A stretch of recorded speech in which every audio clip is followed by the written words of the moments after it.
Hola chicos y chicas, mi nombre es Ruth y actualmente en vivo en Filipinas.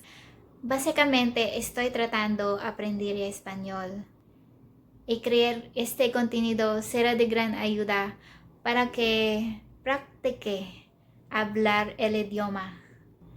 Entonces, ¿han oído hablar de Filipinas?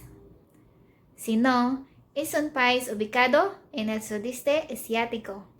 Es un grupo de islas grandes y pequeñas que es muy popular entre los turistas todo el mundo. ¿Por qué? Es por sus playas pristinas. ¿Ves eso? Así de bonitas son las playas.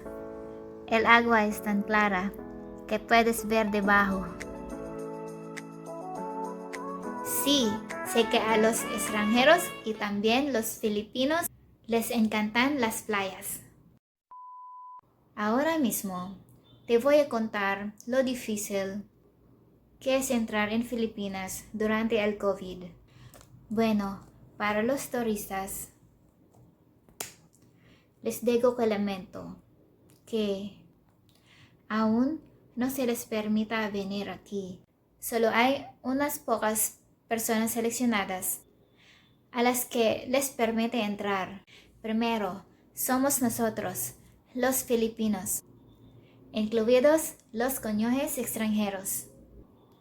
En segundo lugar, los que son residentes. En tercer lugar, aquellos que tienen visas a largo plazo. Entonces, ¿qué pasa con aquellos a quienes se les permite la entrada? Soy el mejor ejemplo. Salí del país por 2 semanas. Fui a Perú por turismo.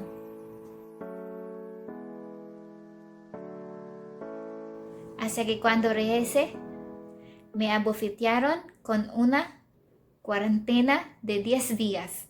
Además de eso, tengo que hacerme una prueba de COVID en mi 7º día de cuarentena. Todo a mi cargo. Entonces, hoy es mi 9º día de cuarentena. Octubre 5, 2021. Y ya me obtuve resultado negativo de la prueba de COVID. Te mostraré mi habitación. Entonces, esta es mi habitación de hotel. Es muy pequeño.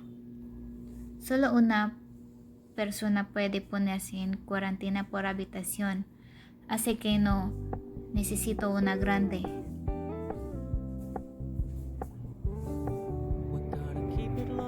Y esa es la vista exterior del hotel. Y también mis hermanos me traen comida todos los días, ya que la comida del hotel es muy cara. Debe poner en su lista deseos de Filipinas. Es bastante agradable aquí y más barato que otros países. Hasta mi próximo vlog español. Nos vemos.